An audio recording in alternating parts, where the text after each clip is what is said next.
45 வயசுக்கு மேல வலி இல்லாத யாராவது நீங்க பாக்குறீங்களா? ரொம்ப ஏர்லியராவே இப்ப வர ஆரம்பிச்சிருச்சு. எக்ஸாக்ட்லி. நான் சொல்றேன் ஸ்டாண்டர்டா காலையில இட்லி தோசை சட்னி, சரியா? மத்தியானம் ரைஸ் இல்ல சப்பாத்தி, கொஞ்சம் தால், கொஞ்சம் பொரியல், தயிர். நைட்ல ஒன்லி டிஃபன் தான் டாக்டர். 2 தோசை கொஞ்சம் சட்னி. இதுல புரோட்டீனே இல்லைங்க. சோ புரோட்டீன் நம்ம டயட்ல எடுக்கலனா நம்ம எலும்பு தான் கொடுக்கும். சோ எலும்பு எவ்வளவுதான் தரும்? இருக்க வரைக்கும் தானே தரும். சோ 40 வயசு வரைக்கும் எப்படியோ எல்லாம் manage, women especially they manage. அந்த pre menopause, menopause, post menopause வரும்போது the bone just deteriorates. ஏன்னா இருக்க புரோட்டீன் எல்லாம் கொடுத்துருச்சு.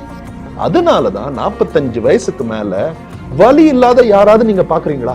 ரொம்ப ஏர்லியராவே இப்ப வர ஆரம்பிச்சிருச்சு. எக்ஸாக்ட்லி. ஏன்னா இந்தியால நம்ம புரோட்டீனோட டெபிசிட் ரொம்ப அதிகமா இருக்கு. புரோட்டீன் நம்ம எடுக்கலன்னா ரிப்பேரே ஆகாதுங்க உடம்பு. ஏன்னா இது அப்படியே ஒரு செல்லுன்னு நினைச்சுக்கோங்க, சரியா? இந்த செல்லுக்குள்ள ஏதோ ஒரு இன்ஜுரி ஆகும் போது கிழிதுன்னா இந்த இடம் ஹீல் ஆகிறதுக்கு புரோட்டீன் சிந்தசிஸ் நடக்கணும். புரோட்டீன் சிந்தசிஸ் நடந்தாதான் இது இப்படி ஹீல் ஆகும்.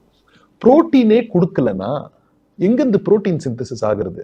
சோ எலும்புல இருந்து என்ன அவைலபிளா இருக்கோ அந்த புரோட்டீன் அங்க போய் ஒரு இன்கம்ப்ளீட்டான சிந்தசிஸ் நடக்கும். Quality of the cell will not be as good. the protein intake broiler chicken கூட சாப்பிட்டு நல்லா சமைச்சு சாப்பிட்டு you can fulfill. ஏன்னா it is a cheap source and it's a healthy source. தோலை மட்டும் சாப்பிடாதீங்க, அதுல ஃபேட் கண்டென்ட் அதிகம். மத்தபடி go for it. Protein intake எடுக்கணும். புரோட்டீன் நீங்க எடுக்கலன்னா உடம்பு உங்களுக்கு ரிப்பேர் ஆகாது. ஆன் அ டெய்லி பேசிஸ் நோய் உங்களுக்கு சரியாகாது. இம்யூன் செல்ஸ் உங்களுக்கு ஃபார்ம் ஆகாது. முடி வளராது. தோல் நல்லா இருக்காது. Protein is key for body building. ஸ்கூல்லயே சொல்லி கொடுப்பாங்க புரோட்டீனோட வேலை என்ன? It's a body builder. அதை மறந்துடுறோமே நம்ம இப்போ.